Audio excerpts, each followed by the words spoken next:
ನನ್ನ ನೆಚ್ಚಿನ ಬಂಧುಗಳೇ, ಕಾರ್ಯಕ್ರಮ ಬಂದಾಗ ಬಹಳ ಸಂತೋಷ ಆಯಿತು. ಯಾವ ರೀತಿ ಸೈನಿಕರಾಗಿ ಎದ್ದು ನಿಂತರು. ಒಬ್ಬೊಬ್ಬ ಶಿವಾಜಿ ಮಹಾರಾಜರು ತಯಾರು ಮಾಡಿದಂತ ಒಬ್ಬೊಬ್ಬ ವ್ಯಕ್ತಿ ನರಕೋಟೆಗಳಾಗಿ ಬೆಳೆದು ನಿಂತ್ರಲ್ಲ. 25 ಕೆಜಿ ಖಡ್ಗವನ್ನು ಹೊತ್ತು ಹೋರಾಟ ಮಾಡುತ್ತಿದ್ದಂತವರು ಯಸಾಜಿ. 200 ಜನ ಹಿಂದೂ ವೀರರ ಜೊತೆಗೆ ಹೋಗಿ 30,000 ಜನ ಮೊಘಲ್ ಸೈನಿಕರ ಸೇನಾಪಡೆಯನ್ನ ಮಣ್ಣಾಗಿಸಿ ಬರ್ತಿದ್ದಂತವರು ರಾಮ್ಜಿ.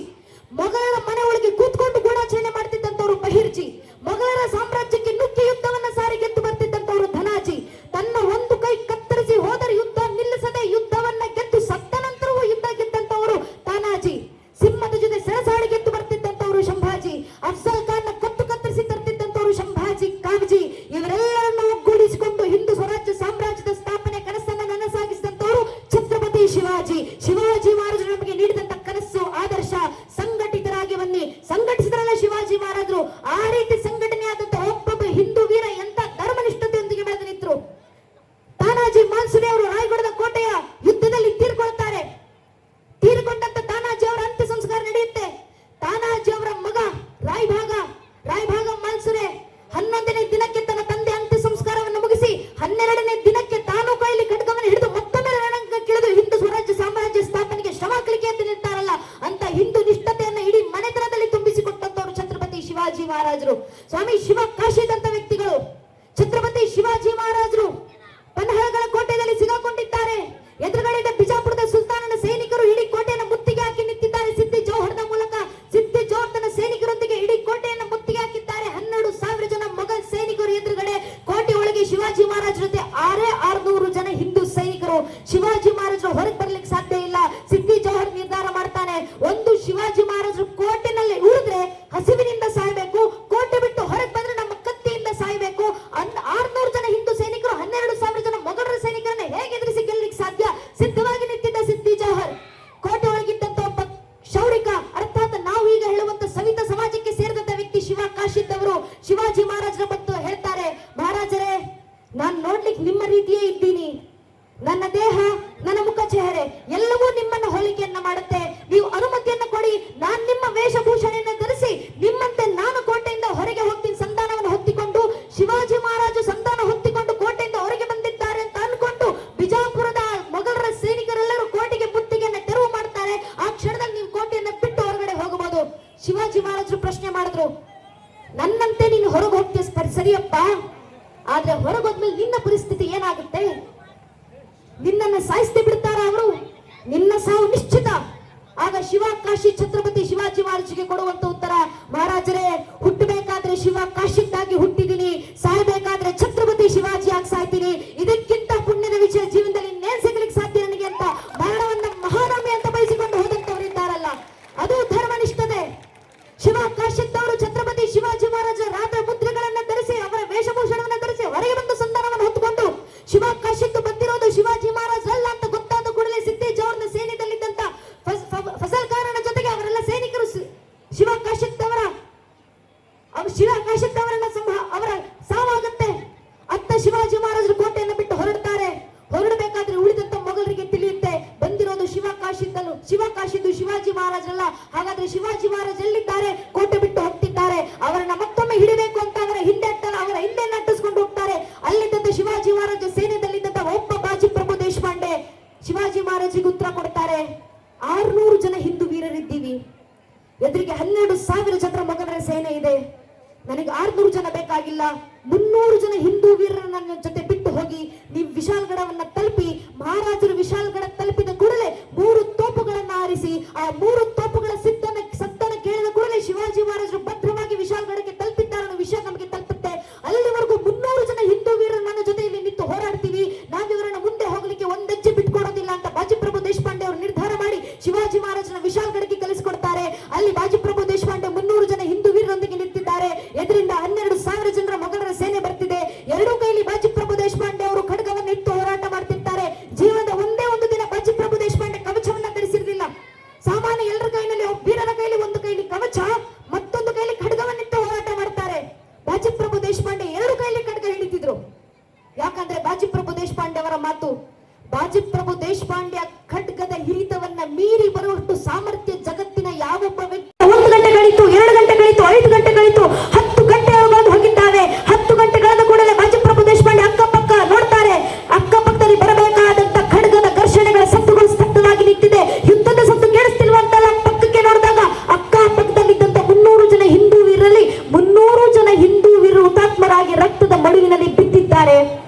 ಉಳಿದಿರೋದು ಒಬ್ಬ ವ್ಯಕ್ತಿ ಬಾಜಿಪ್ರಭು ದೇಶಪಾಂಡೆ. ಎದುರಿಗೆ ಇನ್ನೂ 2,000 ಜನ ಮೊಘಲರ ಸೇನೆ ನಿಂತಿದೆ. ಒಬ್ಬ ಬಾಜಿಪ್ರಭು ದೇಶಪಾಂಡೆ ಎರಡೂ ಕೈಲಿ ಖಡ್ಗ ಹಿಡಿದು ಹೋರಾಟ ಮಾಡ್ತಿದ್ದಾರೆ. 18 ಗಂಟೆಗಳ ಯುದ್ಧ. ಊಟ ಇಲ್ಲ, ನೀರಿಲ್ಲ, ನಿದ್ರೆ ಇಲ್ಲ, ಒಂದು ಕ್ಷಣ ದಣಿವಾದ್ರೆ ಕೂರುವ ಅನುಮತಿ ಇಲ್ಲ. ಸಾವು ಎದುರಿಗೆ ಬಂದ್ರು ಕೂಡ ಸಾವಿಗೆ ತಡೆಗೋಡಿಯನ್ನು ಇಟ್ಟು ಹೋರಾಟ ಮಾಡುವಂತ 18 ಗಂಟೆಗಳ ಯುದ್ಧ ಸಾಗುತ್ತೆ. 18 ಗಂಟೆಗಳ ಕಾಲ ಒಬ್ಬ ಬಾಜಿಪ್ರಭು ದೇಶಪಾಂಡೆ ಇಡೀ ಯುದ್ಧವನ್ನ ಸಾಗಿಸ್ತಾರೆ. 18 ಗಂಟೆಗಳ ನಂತರ ವಿಶಾಲ್ ಗಢದಿಂದ ತೋಪುಗಳ ಸತ್ತು ಕೇಳಿ ಬರ್ಲಿಕ್ಕೆ ಶುರುವಾಗುತ್ತೆ. 3ನೇ ತೋಪಿನ ಸತ್ತು ಬಂದ ಕೂಡಲೇ ಬಾಜಿಪ್ರಭು ದೇಶಪಾಂಡೆ ಎರಡೂ ಕೈಯಲ್ಲಿದ್ದಂತ ಖಡ್ಗಗಳು ನೆಲಕ್ಕೆ ಜಾರ್ತಾವೆ. ಅದೇ ಕ್ಷಣ ಬಾಜಿಪ್ರಭು ದೇಶಪಾಂಡೆ ತಾಯಿ ತುಳಜಾ ಭವಾನಿಯನ್ನು ನೆಂದು ಅದೇ ಕ್ಷಣ ತನ್ನ ಪ್ರಾಣವನ್ನು ಕೊಡ್ತಾರೆ. ಆ ಕ್ಷಣದವರೆಗೂ ಪ್ರಾಣವನ್ನು ಕೂಡ ಹೊರಗೆ ಹೋಗ್ದಾಗೆ ಸಾವಿಗೆ ತಡೆಗೋಡೆಯನ್ನಿಟ್ಟು ಹೋರಾಟ ಮಾಡಿದ್ರಲ್ಲ ಅಂತ ಬಾಜಿಪ್ರಭು ದೇಶಪಾಂಡೆ ಅಂತ ವೀರ ಸಮರ್ಪಣೆ ಸ್ವಾಮಿ ಇವತ್ತು ನಾವು ಹಿಂದೂ ಅಂತ ನಮ್ಮನ್ನ ಹೇಳ್ಕೊಂಡು ತಿರುಗಾಡ್ತಿದ್ದೀವಿ. ಛತ್ರಪತಿ ಶಿವಾಜಿ ಮಹಾರಾಜರ ಮಗ ಛತ್ರಪತಿ ಸಂಭಾಜಿ ಮಹಾರಾಜರು 40 ದಿನಗಳ ಕಾಲ ಅವರನ್ನ ಕಾರಾಗೃಹಕ್ಕೆ ಇಟ್ಟಲಾಯಿತು. ಕಾರಾಗೃಹದಲ್ಲಿಟ್ಟು ಛತ್ರಪತಿ ಸಂಭಾಜಿ ಮಹಾರಾಜರ ಕೈ ಉಗುರುಗಳನ್ನ ಕಿತ್ತು ತೆಗೆಯಲಾಯಿತು. ಅವರ ಕೈ ಬೆರಳುಗಳನ್ನು ಕತ್ತರಿಸಲಾಯಿತು, ಕಾಲು ಬೆರಳುಗಳನ್ನು ಕತ್ತರಿಸಲಾಯಿತು. ಅವರ ಚರ್ಮವನ್ನು ಸುಳಿದು ಕಣ್ಣು ಮುಂದೆ ನಾಯಿಗಳಿಗೆ ತಿಂಗ್ಲಿಕ್ಕೆ ಬಿಸಾಡಲಾಯಿತು. ಗಾಯಗೊಂಡ ದೇಹದ ಭಾಗದ ಮೇಲೆ ಉಪ್ಪನ್ನು ಎರಚಲಾಯಿತು. ಕಾದ ಸೀಸೆಯಿಂದ 2 ಕಣ್ಣು ಗುಟ್ಟೆಗಳನ್ನು ಜೀವಂತ ಕಿತ್ತು ತೆಗೆಯಲಾಯಿತು. 40 ದಿನ ಛತ್ರಪತಿ ಸಂಭಾಜಿ ಮಹಾರಾಜರ ದೇಹದ ತುಂಡನ್ನಾಗಿಸಲಾಯಿತು. ಯಾಕೆ? ಒಂದೇ ಒಂದು ಷರತ್ತಿನ ಆಧಾರ. ಈ ಕ್ಷಣ ನಿನ್ನ ಧರ್ಮ ಬಿಟ್ಟು ನನ್ನ ಮತಕ್ಕೆ ಮತಾಂತರವಾಗು, ನನ್ನ ಸಾಮ್ರಾಜ್ಯದಲ್ಲಿರುವಂತಹ ಆಸ್ಥಾನ ಕೈಗೆಟ್ಟು ಸಾಮಂತರಾಜನಾಗಿ ಬಿಟ್ಟುಕೊಡ್ತೀನಿ. ಒಪ್ಪೆದ್ದಿದ್ರೆ ಸಂಭಾಜಿ ಮಹಾರಾಜರು ಇಡೀ ಜೀವನ ಪೂರ್ತಿ ಸಾಮಂತ ರಾಜರಾಗಿ ಸುಖ ಸಂಪತ್ತಿನ ಬದುಕಿ ಮುಂದಿನ 7 ತಲೆಮಾರುಗಳಿಗೆ ಶ್ರೀಮಂತಿಕೆಯನ್ನು ಹಂಚಿ ಹೋಗಬಹುದಿತ್ತಲ್ಲ. ಒಪ್ಪಲಿಲ್ಲ ಸಂಭಾಜಿ ಮಹಾರಾಜರು. ತನ್ನ ಜೀವನದ ಕೊನೆ ಕ್ಷಣದವರೆಗೂ 42 ದಿನಗಳ ಕಾಲ ಚಿತ್ರಹಿಂಸೆಯನ್ನು ಅನುಭವಿಸಿ 42ನೇ ದಿನ ತಾಯಿ ತುಳಜಾ ಭವಾನಿಯನ್ನು ನೆನೆದು ಅದೇ ಕ್ಷಣವನ್ನ ಪ್ರಾಣ ಬಿಡುತ್ತಾರೆ. ಒಂದು ಕ್ಷಣ ಧರ್ಮ ಬಿಡುವಂತ ಯೋಚನೆ ಮಾಡಲಿಲ್ಲ. ಯಾಕೆ ಗೊತ್ತೇ? ಯಾಕಂದ್ರೆ ಕೃಷ್ಣ ಪರಮಾತ್ಮ ಭಗವದ್ಗೀತೆಯಲ್ಲಿ ನೀಡಿದಂತ ಆದರ್ಶ ಸ್ವಧರ್ಮೇನ ನಮಶಯ್ಯ ಪರಧರ್ಮೇ ಭಯಾವಹ. ಧರ್ಮ ಬಿಟ್ಟು ಮತ್ತೊಂದು ಮತಕ್ಕೆ ಮತಾಂತರಗೊಂಡು 100 ವರ್ಷ ಬದುಕೋದಕ್ಕಿಂತ ನನ್ನ ಧರ್ಮದಲ್ಲಿ ಒಂದು ದಿನ ಬದುಕಿದ್ರು ನರಸಿಂಹನಂತೆ ಸಾಯ್ತೀನಿ ಅಂತ ಕೃಷ್ಣ ಪರಮಾತ್ಮ ಕೊಟ್ಟಂತ ಆದರ್ಶ ಇದೆಯಲ್ಲ, ಅದನ್ನು ಜೀವಂತ ಸಾಕ್ಷಿಯಾಗಿ ಪಾಲಿಸಿದವರು ಛತ್ರಪತಿ ಸಂಭಾಜಿ ಮಹಾರಾಜರು. ಅಂತವರ ಸಮರ್ಪಣೆ ನಮ್ಮ ಧರ್ಮ ಉಳಿದು ಇವತ್ತು ನಮ್ಮ ಕೈಗೆ ಸೇರಿದೆ. ನಮ್ಮ ಕೈಲಿರುವಂತ ಧರ್ಮ ಉಳಿಸಿ ಮುಂದಿನ ಪೀಳಿಗೆಗೆ ತಲುಪಿಸುವಂತ ಕೆಲಸ ನಮ್ಮಿಂದ ಆಗಬೇಕು. ಈಗ ಪ್ರಶ್ನೆ ಬರೋದು, ಇಷ್ಟೆಲ್ಲ ಸಮರ್ಪಣೆಗಳನ್ನು ಕೊಟ್ಟು ನಮ್ಮ ಪೂರ್ವಿಕರ ಧರ್ಮ ಉಳಿಸಿದ್ದಾರೆ, ಇದನ್ನ ನಾವು ಉಳಿಸಿ ಮುಂದಿನ ಪೀಳಿಗೆಗೆ ಹೇಗೆ ತಲುಪಿಸಬೇಕು? ಪ್ರಶ್ನೆಗೆ ಉತ್ತರವನ್ನು ಯುಗಗಳ ಹಿಂದೆ ಕೃಷ್ಣ ಪರಮಾತ್ಮ ಕುರುಕ್ಷೇತ್ರದ ರಣರಂಗದಲ್ಲಿತ್ತು. ಭಗವದ್ಗೀತೆ 4ನೇ ಅಧ್ಯಾಯದ 7ನೇ ಶ್ಲೋಕದಲ್ಲಿ ಅರ್ಜುನನ ಮೂಲಕ ಇಡೀ ಹಿಂದೂ ಸಮಾಜಕ್ಕೊಂದು ಕರೆಯನ್ನು ಕೊಡ್ತಾರೆ. ಯದಾ ಯದಾ ಹಿ ಧರ್ಮಸ್ಯ ಗ್ಲಾನಿರ್ಭವತಿ ಭಾರತಃ ಅಭ್ಯುತ್ಥಾನಮ ಧರ್ಮಸ್ಯ ತದಾತ್ಮಾನುಜಾಮ್ಯಹಂ ಪರಿತ್ರಾಣಾಯ ಸಾಧುರ ವಿನಾಶ ದುಷ್ಕೃತ ಧರ್ಮ ಸಂಸ್ಥಾಪನಾರ್ಥಾಯ ಸಂಭವಾಮಿ ಯುಗೆ ಯುಗೆ. ಅರ್ಥಾತ್ ಯುಗಕ್ಕೂ ಧರ್ಮ ರಕ್ಷಣೆಗೆ ನಾನೇ ಅವತರಿಸಿ ಬರ್ತೀನಿ. ಆದ್ರೆ ಕಲಿಯುಗದಲ್ಲಿ ಧರ್ಮ ರಕ್ಷಣೆಗೆ ಯಾವ ಅವತಾರ? ಕೃಷ್ಣ ಪರಮಾತ್ಮ ಹೇಳ್ತಾರೆ, ಕಲಿಯುಗದ ಅಂತ್ಯದಲ್ಲಿ ಕಲಿಕೆ ಅವತಾರ. ಆದ್ರೆ ಕಲಿಯುಗ ನಡೀತಾ ಇರಬೇಕಾದ್ರೆ ಕಲಿಯುಗದೊಳಗೆ ದೇಶ ಧರ್ಮ ರಕ್ಷಣೆಗಿರೋದು ಒಂದೇ ಒಂದು ಅವತಾರ, ಅದು ಸಂಘೇ ಶಕ್ತಿ ಕಲಿಯುಗೆ. ಸಂಘಟಿತ ಬಲದಿಂದ ಮಾತ್ರ ಕಲಿಯುಗದಲ್ಲಿ ಧರ್ಮ ರಕ್ಷಣೆ ಆಗ್ಲಿಕ್ಕೆ ಸಾಧ್ಯ. ಆದ್ರಿಂದ ಸಂಘಟಿತರಾಗಿ ಬನ್ನಿ ಹಿಂದೂ ಸಮಾಜ. ಆದ್ರೆ ನಮ್ಮ ದೌರ್ಭಾಗ್ಯ ಹೇಳ್ಕೊಳ್ಳಿಕ್ಕಿದ್ದೀವಿ, ಜಗತ್ನ 100 ಕೋಟಿ ಹಿಂದೂಗಳ ಜನಸಂಖ್ಯೆ, ಆದ್ರೆ ಅದ್ರಲ್ಲಿ ಒಬ್ಬ ಹಿಂದುವಿನ ಮುಂದೆ ನಿಂತಿವತ್ತು ನೀನ್ ಯಾರಪ್ಪ, ನೀನ್ ಯಾವ ಸಮಾಜಕ್ಕೆ ಸೇರಿದವನು, ನಿನ್ನ ಪರಿಚಯ ಏನು ಅಂತ ಕೇಳಿದ್ರೆ ಹಿಂದುವಿನ ಬಾಯಿನಲ್ಲಿ ಧರ್ಮದ ಹೆಸರು ಬರೋಕ್ಕೂ ಮುಂಚೆ ಜಾತಿ ಹೆಸರು ಬಂದಿರುತ್ತೆ. ಒಬ್ಬ ಹಿಂದೂ ಹೋಗೋಕ್ ಮುಂಚೆ ಒಬ್ಬ ಹಿಂದೂ ಬ್ರಾಹ್ಮಣ ಆಗ್ತಾರೆ, ಒಬ್ಬ ಹಿಂದೂ ಲಿಂಗಾಯತರಾಗ್ತಾರೆ, ಒಬ್ಬ ಹಿಂದೂ ಕುರುಬರಾಗ್ತಾರೆ, ಒಬ್ಬ ಹಿಂದೂ ಗೌಡ್ರಾಗ್ತಾರೆ, ಒಬ್ಬ ಹಿಂದೂ ನಾಯಕ್, ಒಬ್ಬ ಹಿಂದೂ SC, ಒಬ್ಬ ಹಿಂದೂ ST, ಒಬ್ಬ ಹಿಂದೂ ಶೆಟ್ಟಿ, ಒಬ್ಬ ಹಿಂದೂ ಪೂಜಾ, ಒಬ್ಬ ಹಿಂದೂ ಮರಾಠ, ಒಬ್ಬ ಹಿಂದೂ ರಾಜ್ಪೂತ್, ಒಬ್ಬ ಹಿಂದೂ ಬನಿಯಾ, ಒಬ್ಬ ಹಿಂದೂ ಜಾಟ್, ಒಬ್ಬ ಹಿಂದೂ ಮಹರ್. ಹಿಂದೂ ಆಗೋದು ಯಾವಾಗ? ನಾವು ಹಿಂದೂಗಳು ಅರ್ಥ ಮಾಡ್ಕೋಬೇಕು, ನಮ್ಮ ಜಾತಿ ಯಾವುದೇ ಇರ್ಲಿ, ಆ ಜಾತಿಗಳ ಮೇಲೆ ನಾವಿಟ್ಟಿರುವಂತ ಜಾತಿ ಪ್ರೇಮ ಎಷ್ಟೇ ವಿಶಾಲವಾಗಿರ್ಲಿ, ನಮ್ಮ ಜಾತಿ ನಮ್ಮ ಮನೆಯ ದೇವರ ಕೊನೆ ಒಳಗೆ ಸೀಮಿತವಾಗಿರ್ಬೇಕು. ನಮ್ಮ ರಾಜಕೀಯ ಆಸಕ್ತಿ ಯಾವುದೇ ಇರಲಿ, ನೀವ್ ಯಾವ ರಾಜಕೀಯ ಪಕ್ಷಕ್ಕೆ ಬೇಕಾದ್ರೂ ಕೆಲಸ ಮಾಡ್ಕೊಳ್ಳಿ, ನಿಮ್ಮನ್ನ ನೀವ್ ಯಾವ ರಾಜಕೀಯ ಪಕ್ಷದ ಕಾರ್ಯಕರ್ತ ಅಂತ ಬೇಕಾದ್ರೂ ಹೇಳ್ಕೊಂಡು ತಿರುಗಾಡಿ, ಆದ್ರೆ ನಮ್ಮ ರಾಜಕೀಯ ಆಸಕ್ತಿ ನಮ್ಮ ಮನೆ ಬಾಗಿಲಿನ ಒಳಗೆ ಸೀಮಿತವಾಗಿರ್ಬೇಕು.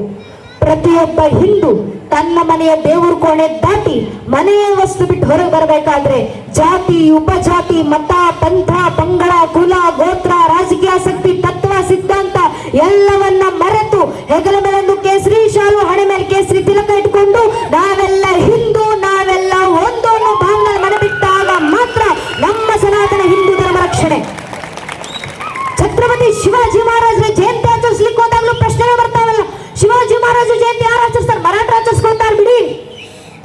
ಮರಾಠ ರಾಜ ಶಿವಾಜಿ ಮಹಾರಾಜರು, ಶಿವಾಜಿ ಮಹಾರಾಜ್ ಜಯಂತಿ ಮರಾಠ ಆಚರಿಸ್ಕೊಳ್ತಾರೆ, ಶಿವಾಜಿ ಮಹಾರಾಜ್ ಜಯಂತಿ ಮಹಾರಾಷ್ಟ್ರದವರು ಆಚರಿಸ್ಕೊಳ್ತಾರೆ. ನಾವ್ಯಾಕೆ ಶಿವಾಜಿ ಮಹಾರಾಜ್ ಜಯಂತಿ ಆಚರಿಸಬೇಕು?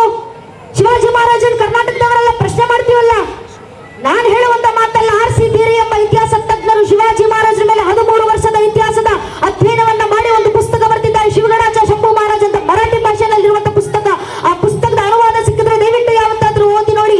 ಆ ಪುಸ್ತಕದಲ್ಲಿ RC ಧೀರೆ ಅವರು ಸ್ಪಷ್ಟವಾಗಿ ಬರೀತಾರೆ, ಛತ್ರಪತಿ ಶಿವಾಜಿ ಮಹಾರಾಜರ ವಂಶದ ಮೂಲ ಪುರುಷ ಯಾರು ಅಂತ ಕೇಳಿದ್ರೆ ಅವರ ಹೆಸರು ಬೆಳ್ಳಿಯಪ್ಪ ಅಂತ.